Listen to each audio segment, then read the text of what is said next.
ಗೌರಿ ಹಬ್ಬದ ದಿನವೇ ನಾಡಿಗೆ ಜಲಸಿರಿಯನ್ನ ಕಲ್ಪಿಸಿಕೊಡಲಾಗುತ್ತೆ. ಬಹುದಿನದ ಕನಸನ್ನ ಈಗ ಸಿದ್ದು ಸರ್ಕಾರ ನನಸು ಮಾಡ್ತಾ ಇದೆ. ಗೌರಿ ಹಬ್ಬದ ದಿನವೇ ಬಯಲು ಸೀಮೆಗೆ ಗಂಗಾವತರಣವನ್ನ ಕಲ್ಪಿಸಿಕೊಡಲಾಗಿರುತ್ತೆ. ಬಯಲು ಸೀಮೆಯ ಭಗೀರಥಿ ಎತ್ತಿನಹೊಳೆಗೆ ಚಾಲನೆಯನ್ನ ಕೊಡ್ತಾ ಇದ್ದಾರೆ. ಇವತ್ತು CM Siddaramaiah, DCM DK Shivakumar ಇವತ್ತು ಚಾಲನೆಯನ್ನ ಕೊಡ್ತಾ ಇದ್ದಾರೆ. ಸಕಲೇಶಪುರ ತಾಲೂಕಿನ ಹೆಬ್ಬನಹಳ್ಳಿಯಲ್ಲಿ ಕಾರ್ಯಕ್ರಮವನ್ನ ಆಯೋಜಿಸಲಾಗುತ್ತೆ.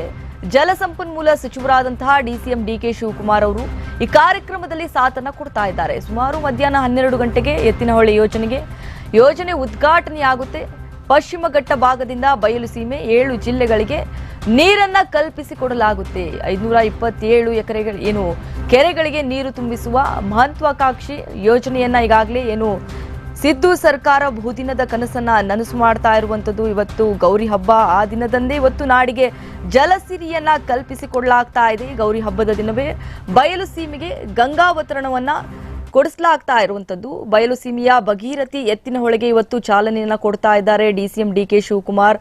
ಮತ್ತೊಂದು ಕಡೆ ಸಿಎಂ ಸಿದ್ದರಾಮಯ್ಯ ಅವರ ಇವತ್ತು ಚಾಲನೆಯನ್ನ ಕೊಡ್ತಾ ಇದ್ದಾರೆ. ಸಕಲೇಶಪುರ ತಾಲೂಕಿನ ಹೆಬ್ಬನಹಳ್ಳಿಯಲ್ಲಿ ಕಾರ್ಯಕ್ರಮವನ್ನ ಆಯೋಜಿಸಲಾಗುತ್ತೆ.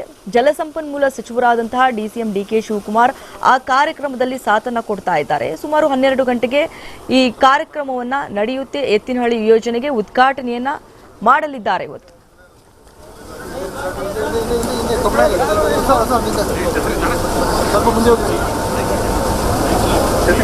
ಬನ್ನಿ